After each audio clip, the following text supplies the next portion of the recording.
What's up, everybody? Welcome to another episode of Bros Before Shows. We are actually kind of live, not live on location, but we are on location at the South Mississippi Toy Fest. And I'm Twinkie. I'm Jeremy. I'm Sherri. I'm Jeremy too. Jeremy too. I am the less successful Jeremy. Also Jeremy. Yes. Sherri and Jeremy were our celebrity guests for this show. And did y'all have a good time? It was so much fun. We met really nice people, and this is the first one of these that I've done in a long time to actually see just how much is out there. It was wild. I was like, everywhere I turn, I was like, oh, this is such cool stuff. I think we almost bought way more than I spent we the better intended. part of the afternoon as I would walk through the room, it was like, 6-year-old me, 8-year-old me, 12-year-old me, 14-year-old me. It was just nothing but nostalgia for miles. That's what Great. we tell people. Come and see your childhood. Come and see your childhood. Absolutely. Yeah, very cool. I could see us doing more of this because that was really fun. Really Trip fun. down memory lane, I think. So Sherri and Jeremy, y'all are married. We are. And they are also actor and actress, and y'all have a lot of stuff that y'all been in over the years. A lot. Where did y'all meet at, or how did y'all Yeah. meet? Yeah, was it in the actual acting community, or was it just? We met in an acting class. It was a workshop. So he grew up in Meridian, Mississippi. I grew up in Metairie, Louisiana, outside of New Orleans. But at the time that we met, I was living in Jackson, Mississippi area. I was in Brandon, actually. And he had been doing theater for a really long time. For a while, yeah. And I had done some theater when I was younger, but somehow we both got interested in doing TV and film at the same time. We ended up at some of the same workshops, meeting the same people, and a friendship started there, and then later turned into a relationship. We kind of found ourselves on the same.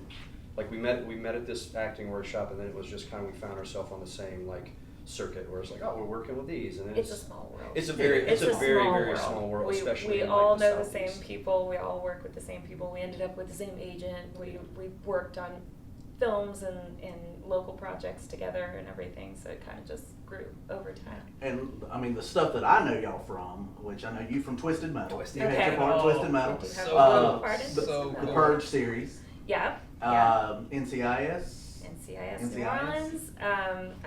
My most recent thing was Will Trent on ABC. It was really fun. Queen of the South is one that was cool. You've got a bunch too. Yeah, Deepwater. Yeah, Deepwater I was Horizon. fixing to say that. crazy. That was an awesome. That was an awesome experience. I have a question about that. Sure. So, was all that actually filmed on a rig? Okay, trick answer, yes. They built a rig that was basically 9/10 to scale. Okay. So there's a place in New Orleans called Araby. Yes. They have this imagination station, and so what they did is they built the, if I remember my measurements right, I believe that the rig from the ocean, from the surface of the ocean to the top is 360 feet, and they built the top half in Araby. And then they built the bottom half and a lot of the interiors over in Six Flags. And we did double digit work, so to speak, where we'd shoot some stuff here and we shoot some stuff there. But it was insane. That was probably, besides this project that we just finished, that was probably the longest that I was actually on a set consistently. So I was there for a little over 3.5 months. Okay. And they had actual oil workers come in and consult, and so we kind of did what I call a free base camp of rig work. And so for a week they just taught us terminology and this is how you do that.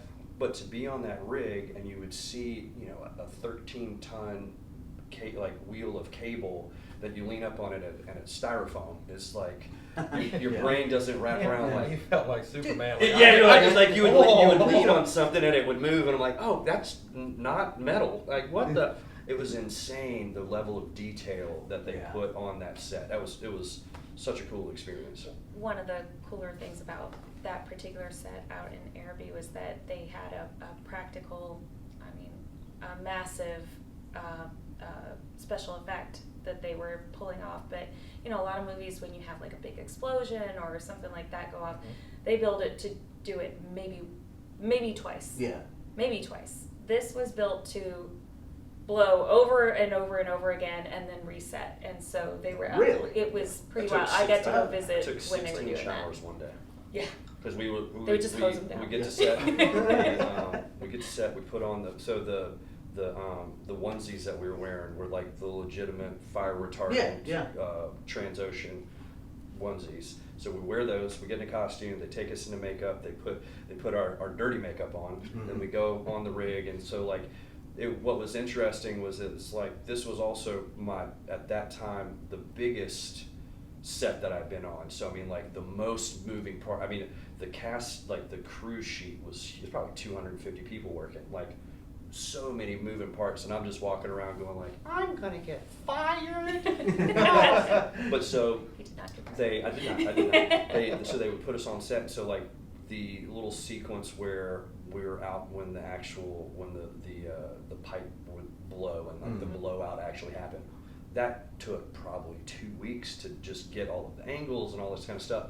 And so they would get us in costume, we'd get in makeup, we'd go, they blow everything.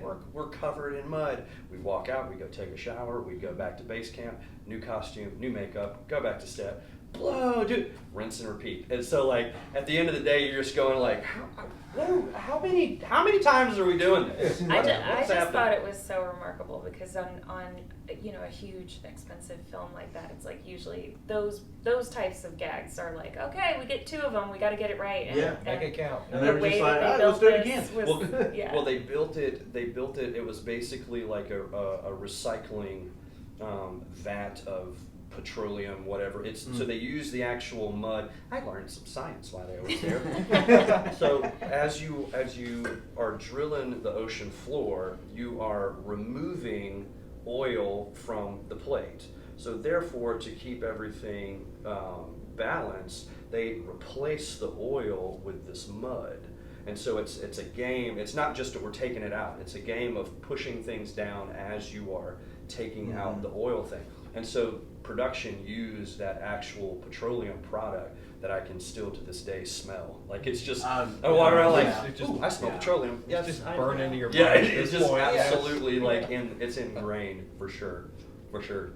But yeah, it was just a wild experience. So anyways, what they would blow everything and it would fall on the rig and then it would siphon back down into a pool and they would just clean it and recycle it and just do it over and over and over. That's crazy. That's pretty cool. Yeah, Yeah. really, really cool. So me and you were talking earlier about Twisted Metal.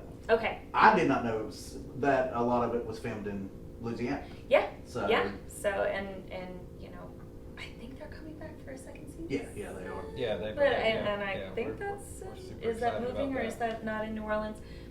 We're local in New Orleans, so we always like to see as much of the industry happening in New Yeah. Orleans as possible. But Sure. yes, the first season was. It got. So I originally I'm part of the very first episode. Mm-hmm. Not a very big scene, but I'm there in the very first episode, and I got there early in the shoot. We got rained out, and so I thought, oh, my part's gonna get cut, you know, whatever. And they said, you're gonna come back at the end of the season for reshoots. And then some things got delayed, and when the end of the season was a lot longer than they had originally anticipated. And so again, I'm just kind of sitting around like, this is gonna get cut. I'm not gonna get to go back. I'm not gonna get to really do this part. And then it happened. I got the call and got to go back and got to shoot it. And yeah, it's kind of cool that it's like right there, you know, as they're really setting the stage and showing you that world. Yeah. And it was so cool because it was it's this huge abandoned, it's some kind of medical complex. It was like a hospital, but I think it was maybe a military related complex of buildings. We call it the end of the world. It is covered in graffiti. It is this massive abandoned building and parking complex, and top to bottom, all the way around. I mean, you just walk up to it and you're like, oh, I have to shoot a movie here. It is so cool looking. Yeah. It's overgrown, you know, with vegetation, and things are kind of falling apart and crumbling. Perfect for that doomsday apocalyptic. It's stuff, already so Yeah. cool by itself, and you know, we've gone just kind of exploring there. A lot of local photographers like to use it as like a backdrop, right? So I'm like, oh, this is so cool that this is set today, and but they were really setting the stage for what was new San Francisco in the show. Yeah. And so, you know, a lot of times when you're filming these little scenes, you've got whoever you're working with, and it's smaller. But this was a huge day with like hundreds of extras, and they're all in their doomsday post-apocalyptic outfits and stuff, roaming around. It was a really cool atmosphere. I felt like I was in a theme park because it was so much bigger than a lot of sets. So that in itself, and the cars.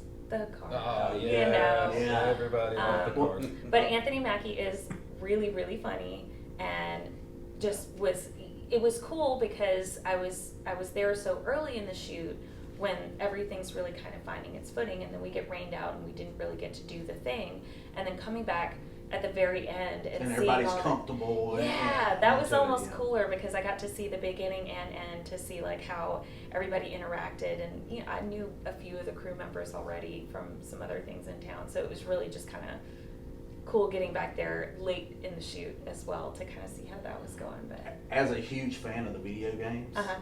I love the series. And I thought they did such a good job on the first season of just setting it up for the second season. Yeah, they've done a really good job, and I think it had a lot of viewership as well. So fingers crossed. Like I said, I'm not sure where they're filming the second season. Yeah. I hope it's in New Orleans, but Well, we're gonna get to our questions. sure. Yes. That we ask every guest. So what was the first toy that you remember as a child? Okay. Well, I mean, I have a teddy bear. Teddy bear? That was That's a my, classic. my very first. But I think it is my mom's mom who sort of started this family tradition of new babies get their own Raggedy Ann and Andy dolls, and so the new baby gets a new set, and actually I had my sister's somehow, and she had mine, and then we kind of would argue over which one was officially ours. But anyway, my niece, my sister's daughter, ended up getting mine when she was born because we kind of carried on that tradition. So yeah, those definitely stick out, Raggedy Ann and Andy, I think. Well, that's nice. Yeah. What about you, more famous Jeremy? So, I'm trying to think, like, the first toy that I actually, like, remember of a story, I don't know who gave it to me, but I know that my parents hated them. Did it make noise? It was a blaster that did Oh. Yeah.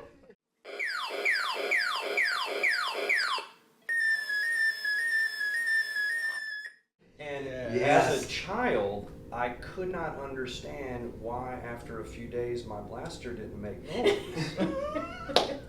I'm 100% guilty of taking back. Yeah. Dad. I'm 100% guilty of taking back. But I just remember that being a thing of me running around my house just shooting everything. And so I would have to go blaster. I remember those because usually it's like a black blaster or a red blaster. Mine was white with the red see-through plastic top that Yes. had the lights. Had the lights. So Yeah. the lights And it went through the Yeah, 5 tones. Yeah, the Yep. tracer lights across the top. Yep. I remember that. Yep. Oh, that's So what really was good. your favorite cartoon, or what was when you got off the bus you ran in to go watch? Okay, so this is kind of a deep cut because there's a bunch, but the one that really stands out, I was a huge Bobby's World fan. Bobby's World. I I forgot loved about Bobby's Bobby's World. World. Yes. I would do all the voices. I used to do his mom's voice and stuff. I don't know. I really liked that one. Howie Mandel? Is that right? Yeah, that's Yeah. Howie's, Yeah. How When we he had had that. Yeah. And when he maybe Long when he time had ago. it. Yep. Mhm. Yeah. Yep. Yeah.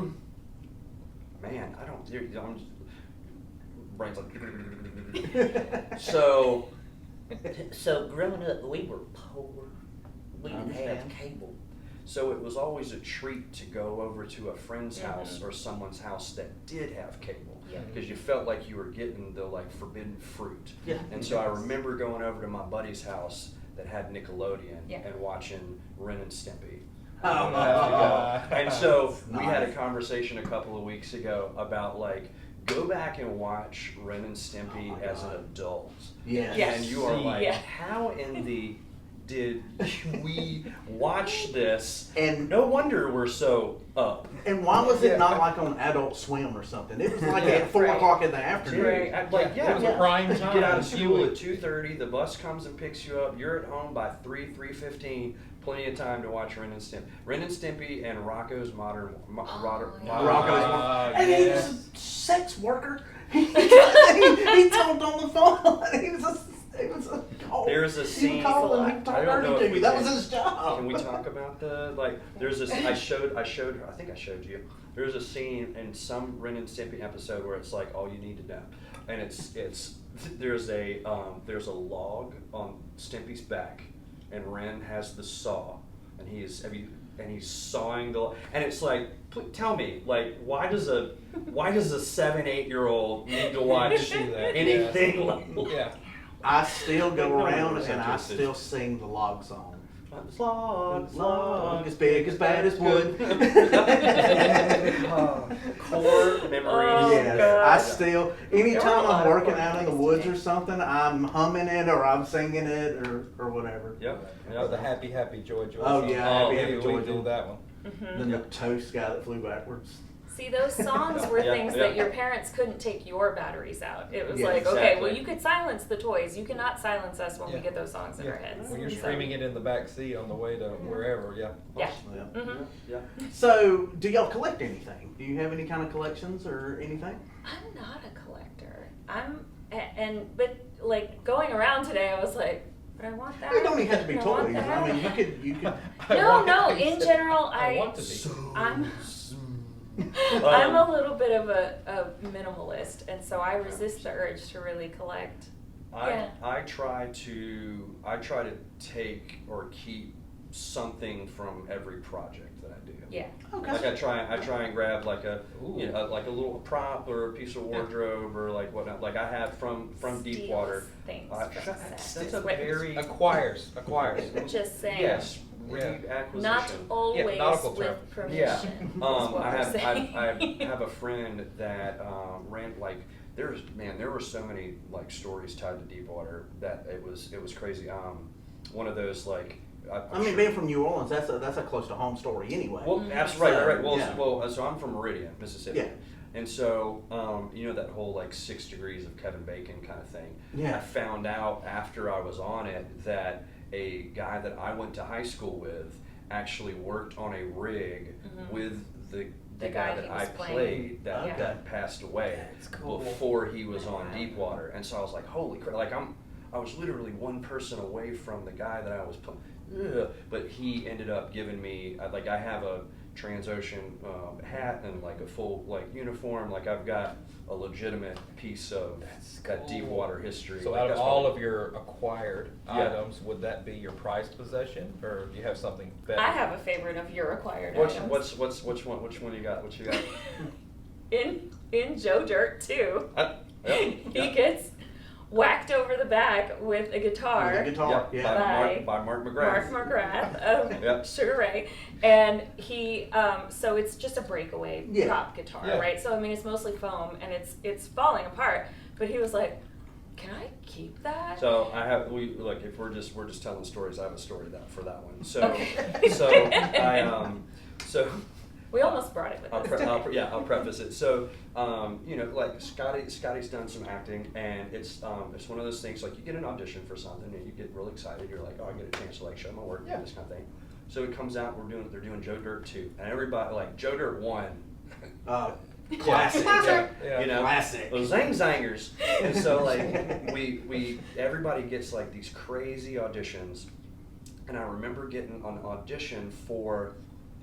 Joe Dirt is walking through like the desert, his car breaks down, and they're basically like spoofing the Hills Have Eyes, and so these like weird hillbilly cannibals come out. And so I remember like frizzing, I have a huge beard, frizzing my hair up, and I'm talking to dude, and then I spit, and it just ran down my beard. And she's like, oh my God, you're not gonna send that. I'm like, the hell I'm not. That's the tape. That's the tape. That's money. Money So shot right here. I sent that one, and they ended I up. stand corrected. They ended up booking me. They booked me, but they booked me for another part, and they were like, "You're gonna play." I can't remember Mark's character's friend, such and such, and I'm like, "Okay." So I get to set, and it's just a scene where, you know, because both Joe Dirt 1 and Joe Dirt 2 kind of followed the same storyline archetype. You know, it's like, Yeah. here's Joe, here's his arch nemesis, you know, this, Yeah. and now it's the future world, and blah, blah, blah, blah. So I'm sitting here and I'm like, okay, I know what we're doing. And so we're sitting around this campfire, and we have one of those like 3-foot bongs that everybody's smoking the Lord's lettuce out of. Mark McGrath is over here, and so I met Mark in the makeup trailer, and there was a little bit of a stint because of his tattoos, because you have to have a release for tattoos, and he's like, so there I were- can't act. I have so too much it's Harry like Potter. His character is You're in supposed to be trouble. like tatted up, but so they had to like change a couple and like move things around to where it's like, okay, we can use some of them, but we have to like Yeah. change it up just for licensing purposes. So I'm talking to him, very nice guy. We come out, we sit around the campsite. People are like toking up a bong. Everybody's doing this whole thing. It's Mark McGrath, myself. If I'm not mistaken, this guy's name was Remy. He was probably like early 30s, and then there's this young cat, like a 20-year-old kid. And so, you know, on a movie set, a lot of it is hurry up and wait. Like, it's not like you just get in, bang it out, and we go. Like, we're waiting for cameras to get set up, Yeah. light and everything. And the kid is just kind of like shooting shit with the stuff with everybody. And we were like, so what do you guys do? And like, oh, you know, like, oh, I'm from such and such. I'm like, I live in New Orleans, you know, just doing acting, whatever. Mark goes like, I got a band. And the kid goes like, how's that going? And he's like, he just Here's Mark McGrath. Dude, yeah, he's just like, you know, it's just good. He was like, man, good luck with that. Good luck with that. That's good. And like, and I'm looking at Mark and I'm like, I'm not saying anything. Like, I just, you know, it was just I'm like, really, bro? Like, really? Don't Come on. nothing? And He said, okay. He said, I hope It's that going works out. pretty good. Yeah, I hope it works out. Works out Yeah. for Works you. out for you. And so we do the scene, like he smacks a couple of guitars on me, and like we call it a day. And I'm just kind of like getting ready to go, and I was like, you know, you never know if you don't ask. Yeah. And so I ran over to props and was like, are you guys just gonna throw those guitars away? Yeah. I'm like, you want it? I'm like, hell yeah. So I grab it, and I went and borrowed a marker from somebody, and I walked up to Mark. I was like, Mark, you want to sign my guitar? And he was just so taken aback, like, yes, I will. Yes, I will. So yeah, so I do have a signed Oh, good luck with the guitar. band thing, Yeah. by the way. I hope that really works out, right? Yeah, I hope that works out. yeah, I hope that works out. Sending good vibrations your way. Yeah, no, that one was a super cool one, for sure. That's Yeah. awesome. Yeah. That's Yeah. a good Super story. cool. That's I a love really it. good story. It is in fact falling apart though, Yeah. but I'm like, I we bet have so. to keep You know, it. We get have to whacked keep it. over and Yeah. Oh yeah, smacked me a couple times. And in the same story, we used to live in Jackson, and we used to be members at the Anytime Fitness. And I remember this was my first time that this happened. I was on the treadmill. I'm just kind of walking, doing my thing, and I look up and I see Joe Dirt 2's on, and I'm like, oh, that's cool. And I'm just kind of doing my thing, and I look over, and I see this guy that looks at me, and he looks back at the TV. You can see the gears. Yeah, and he looks at Wait a me again, minute. and I'm like, uh-huh, yeah. That's me. And I was like, that's kind of cool. That was, all right, that was a little moment. That was a little moment. It was cool. Good times. So I got one final question for you. What's been the favorite project that you've worked on? That's really hard. Okay. I really enjoyed NCIS New Orleans for silly, dorky reasons. I had watched those types of like crime shows Yeah. forever, and I used to joke, wouldn't it be really fun to play a dead body on TV? And so the fact that I had a real character, there were real scenes, and then I end up, dying, and then I got to also play a dead body, and we did full body paint makeup, like it was airbrushed on, like it takes like 2 hours to become a corpse. Yeah. And they've got like the prosthetic where you're cut Yeah, open and Oh, everything. yeah, you got the little white. The whole that's thing, so cool. and I was so happy. I was just funny. the You're like- giddiest you're like- person. I was like, I'm doing it. I'm playing a You're dead dead. body. Stop smiling. Stop I'm in smiling. the morgue. This is really cool. And also I got to work with some actresses that I have always looked up to. So like that was cool, meeting some people. CCH Pounder. I got to talk to people today about Warehouse 13. That was really, I was definitely in the right crowd today to like talk about all of those sci-fi shows that I really like. But yeah, that was, I would say that would be my favorite one, just because atmosphere, the kind of part that it was. I mean, it was a cool character in the first And you place. get to live out your dream of being a dead body. And I got being to a be dead a dead person. body. I got to Yay. be in the morgue, on the table. I don't know. When I was a kid, I always thought that was cool. And I was like, that's fun. I like it. See, kids' dreams really do They come do. true. Yeah, you want to be a dead person? Come on down. You can be anything in this Man, this business. is tough. So what about you, more famous Jeremy? Tough, dude. It's tough. It's so tough. Because it's like as an artist, what I've found, or at least what I've experienced, like what gets you in the game is not what keeps you in the game. Like you kind of grow and develop, and you change. Like as not just because of the industry, but you yourself as a person. Yes. Like I'm not the same person that I was 15 years ago when I got in this. I've had a lot of experiences and so on and so forth. However, there's reasons that everybody gets into the industry. Like sometimes it's like, like, oh, I like performing when I was a kid, or I watched Harrison Ford in Raiders of the Lost Ark, and I just knew I wanted to be such and such. I was an 80s baby.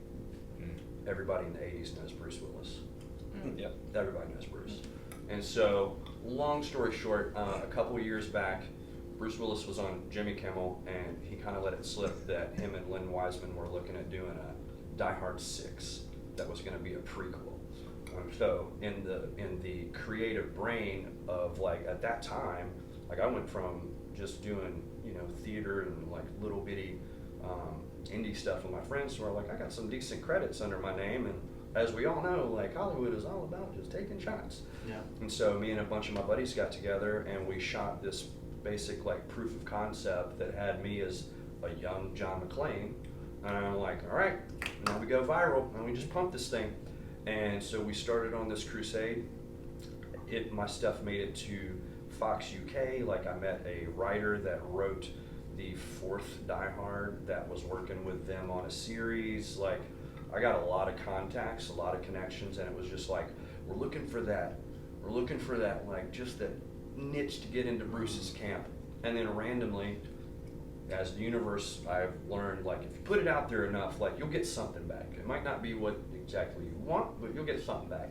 And so, what was that, 3 years, maybe 3 years ago, I ended up getting to work with Bruce on two of like the last films that he worked with. And so like the first one was A Day to Die. It was directed by a friend of mine, Wes Miller.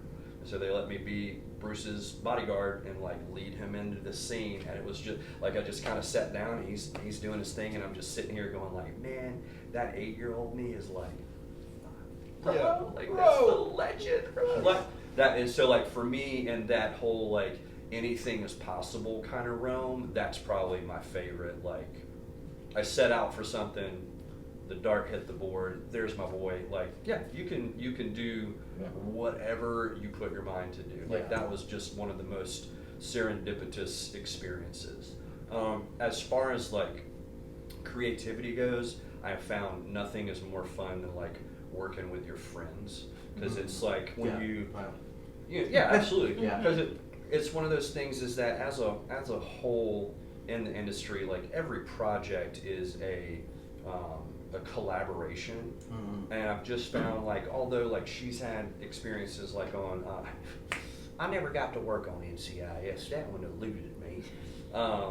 But it's like when you work on a show like NCIS, like I did Claws, I've done Purge and things like that nature. Most of the time at the level that we're in, we get to do what's called a day player. And so you're coming in for that Wednesday and you're doing your part, and then you're rocking and rolling. So you don't really have a rapport with anybody, we're lucky enough to work in an industry where like I do grip and electric work also, and so like I know, like if I walk on set, I'm gonna know somebody. It might just be catering, but I'm like, what's up, Alan? How you doing? You know, I gotta know somebody. Hey, Greg. Yeah, you know, Yeah. and so, because that's the thing, is it's a job. Like, Yeah. and a lot of people don't have that understanding that like this is just a job for, like, not just a job. It's a cool job. Yeah, It's still a job. It's a lot of work. And so when you're working on those kind of shows, you don't really have the freedom to go like, hey guys, I have an idea, such and such. You just kind of come in, deliver the flowers, as one of my old acting coaches used to say. Like, that's what we need you for. We need you to deliver the flower. Here you go, guys, and then you go off and you go about your business. When you're working with friends, and like, so we're on the tail end of finishing a horror series. It's so much more of a like, you feel like an integral part of the art that you're making, because it's like, you know, your buddy's directing, and like I have a rapport with the DP. We've worked on stuff. Like, I got an idea. Follow me with this. And so like I've just found that it's much more an overall enjoyable experience when you feel like an equal in what you're making, and not just a like short order cook where I'm like, 3 cheeseburgers. There you go. Cool. All right. Bye. See you guys. Bye. See you guys later. And you roll out. Yeah. Yeah. Very cool.